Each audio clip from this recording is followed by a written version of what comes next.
Philippians 3:10-14 says, that I may know him and the power of his resurrection and this fellowship of his sufferings, being conformed to his death, in order that I may attain the resurrection from the dead.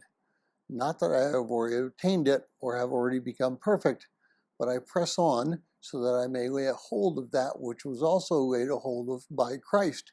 Brethren, I do not regard myself as having laid a hold of it yet.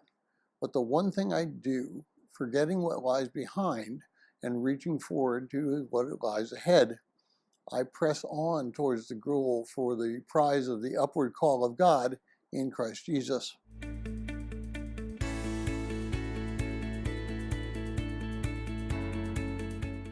Well, if you're joining us in reading through this 6-day reading plan, today's reading is Philippians 3 and 4, and I encourage you to read that passage. Well, I apologize if today's talk is a little confusing. It presents a concept that we as most Protestants do not fully understand. It presents a process to us rather than a completed act. It tells us that we have things to do, not so that we might be rewarded for our work necessarily in this act of salvation, but that our work might shape us into what we might become.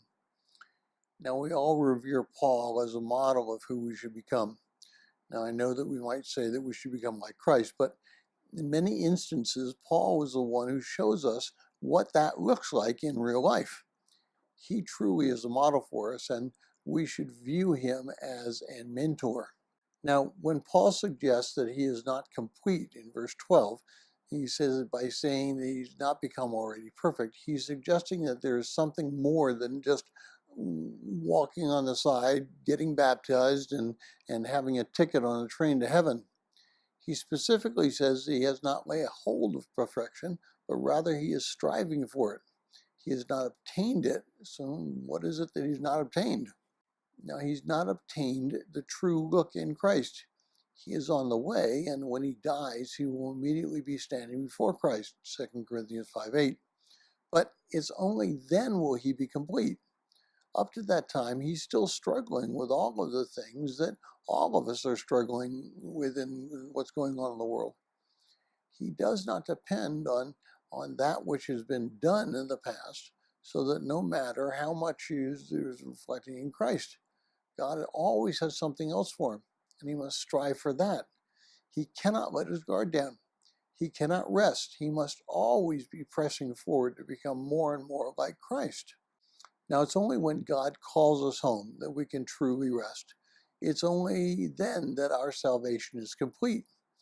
While we're here on earth, we must be searching to become more like Christ.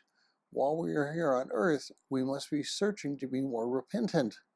While we're here on earth, we must be striving to give up ourselves so Christ lives in us.